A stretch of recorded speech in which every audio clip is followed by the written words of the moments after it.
En los días antiguos de Israel, cuando los corazones del pueblo se habían alejado del Señor, reinaba Acab, un hombre que había permitido que la idolatría contaminara la tierra, junto a su esposa Jezabel, adoradora de Baal.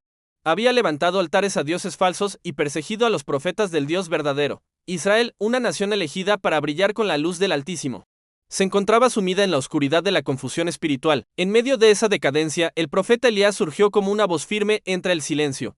Era un hombre de profunda fe, consagrado a Jehová, el Dios de Abraham, Isaac y Jacob.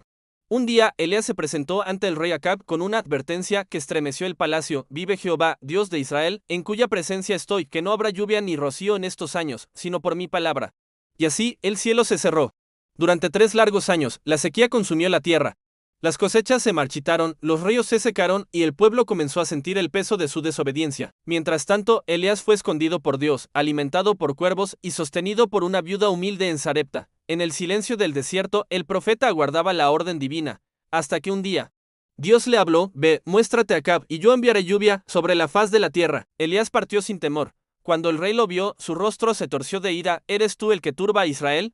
Pero Elías, con voz firme, respondió: no he turbado yo a Israel, sino tú y la casa de tu padre, dejando los mandamientos del Señor y siguiendo a los Baales. Entonces el profeta lanzó un desafío que cambiaría el destino de la nación: reúne a todo Israel en el monte Carmelo, junto con los 450 profetas de Baal y los 400 profetas de Asera que comen en la mesa de Jezabel. El día señalado, el monte Carmelo se llenó de gente, desde los reyes hasta los campesinos. Todos acudieron para presenciar el enfrentamiento entre Elías y los profetas de Baal. El aire estaba cargado de expectativa, y el silencio se hizo profundo cuando el profeta se adelantó ante la multitud. Su voz resonó con fuerza: hasta cuando claudicaréis entre dos pensamientos. Si Jehová es Dios, seguidle, y si Baal, id en pos de él. Pero el pueblo no respondió palabra alguna. Entonces Elías propuso una prueba justa: dénsenos 2 bueyes, que los profetas de Baal escojan uno, lo corten en pedazos y lo pongan sobre la leña. Pero no pongan fuego debajo. Yo prepararé el otro buey y haré lo mismo. Luego invocarán ellos el nombre de su Dios, y yo invocaré el nombre de Jehová. El Dios que responda con fuego, ese sea Dios. El desafío fue aceptado. Los profetas de Baal comenzaron desde la mañana, clamando: Baal, respóndenos. Saltaban, gritaban, danzaban alrededor del altar que habían levantado.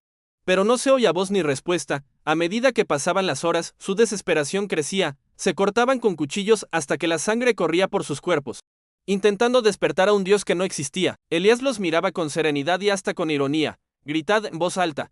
Quizás está meditando o tiene algún viaje. O tal vez duerme y hay que despertarlo. El pueblo observaba en silencio mientras el sol llegaba al mediodía y los profetas se agotaban en su fanatismo inútil. No hubo fuego, no hubo respuesta, solo el eco de sus gritos vacíos rebotando en las rocas del monte. Elías llamó al pueblo: acercaos a mí, y todos se reunieron en torno al profeta. Con sus propias manos comenzó a reparar el altar del Señor que había sido destruido. Tomó 12 piedras, una por cada tribu de Israel, y con ellas edificó un altar en el nombre de Jehová. Luego cavó una zanja alrededor, suficiente para contener mucha agua. Colocó la leña, cortó el buey y lo dispuso sobre el altar con calma, con la seguridad de quien sabe que no está solo. Entonces dio una orden que dejó a todos perplejos: llenad 4 cántaros de agua y derramadla sobre el holocausto y sobre la leña. Lo hicieron una vez, hacedlo otra vez, dijo Elías. Lo repitieron: hacedlo una tercera vez, y el agua corría sobre el altar hasta llenar la zanja por completo.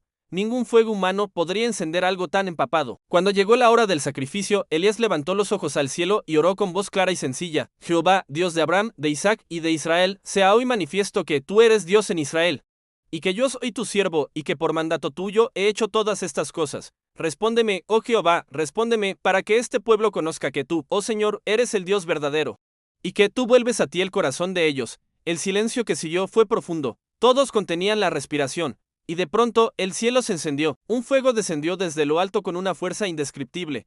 No fue una llama común, sino un fuego divino que cayó como un torrente ardiente sobre el altar. Consumió el holocausto, la leña, las piedras, el polvo, incluso lamió el agua que llenaba la zanja. En un instante, todo desapareció ante los ojos asombrados del pueblo.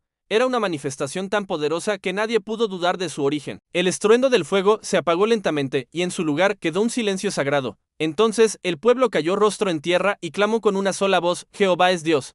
Jehová es Dios. Elías permanecía firme, mirando el cielo, sabiendo que el propósito se había cumplido. El corazón de Israel había sido despertado. Pero el profeta no se detuvo allí. Ordenó: prended a los profetas de Baal, que ninguno escape. El pueblo, lleno de temor reverente, obedeció. Aquellos falsos profetas, que habían engañado y corrompido la fe del pueblo, fueron llevados al arroyo de Sison, donde Elías los ejecutó. Era un acto de justicia, un símbolo del fin de la idolatría que había devastado la nación. Luego, Elías subió nuevamente a la cima del Carmelo, se postró en tierra, puso su rostro entre las rodillas y oró por la lluvia. 7 veces envió a su siervo a mirar hacia el mar, 6 veces no hubo nada, pero a la séptima, el siervo exclamó: «He aquí, una pequeña nube como la palma de la mano de un hombre se levanta del mar». Elías se levantó y dijo: «Sube, y di a Acab: unce tu carro y desciende, para que la lluvia no te detenga». El cielo se oscureció, los truenos retumbaron, la lluvia volvió a Israel. Las gotas comenzaron a caer con suavidad al principio, pero pronto se convirtieron en un aguacero torrencial que empapó la tierra reseca. Los ríos secos comenzaron a correr nuevamente. Los campos absorbieron el agua con avidez, y el sonido de la lluvia se mezcló con el clamor del pueblo que comprendía, por fin, quién era el Dios verdadero, en lo alto del monte. Elías se mantuvo de pie, con el rostro levantado, dejando que el agua celestial lavara el polvo del desierto y el cansancio de los años de sequía. Mientras tanto, el rey Acab subió a su carro y partió hacia Jezreel, pero el poder del Señor vino sobre Elías. Ceñó sus lomos y, movido por la fuerza divina, corrió delante del carro del rey hasta llegar a la ciudad. Era el profeta del fuego y de la lluvia, el mensajero del Dios que responde. Elías no buscaba gloria ni poder. Su misión era restaurar la fe de un pueblo extraviado, mostrar que el Dios de Israel no había cambiado, que seguía siendo el mismo que habló desde el Sinaí, el mismo que había prometido bendecir y perdonar si el corazón volvía a él. La historia de Elías y los profetas de Baal no es solo un relato del pasado, es una llamada eterna a la fidelidad. Una advertencia contra los falsos ídolos que intentan ocupar el lugar de Dios en nuestras vidas. El fuego que cayó en el Carmelo sigue ardiendo en el corazón de quienes creen, recordando que solo el Señor tiene el poder de responder, de transformar, de hacer llover vida sobre los desiertos del alma. Porque cuando todo parece seco y sin esperanza, el Dios verdadero sigue enviando su fuego y su lluvia. Elías permaneció en silencio bajo la tormenta. Cada relámpago iluminaba el cielo como un recordatorio de que el poder de Dios no tiene límite. A su alrededor, el agua corría por los caminos del monte, arrastrando el polvo, limpiando la tierra. Aquella lluvia no era solo física, era el símbolo de la restauración espiritual de Israel. Después de años de sequía, el pueblo había vuelto a recordar quién los había escogido, quién los había liberado, quién los sostenía aún cuando ellos lo habían olvidado. Esa noche, Elías se refugió en la soledad. Sabía que la batalla no había terminado, que Jezabel, furiosa por la derrota de sus profetas, buscaría su vida, pero dentro de su corazón ardía una paz que solo puede tener quien ha visto al Dios vivo actuar.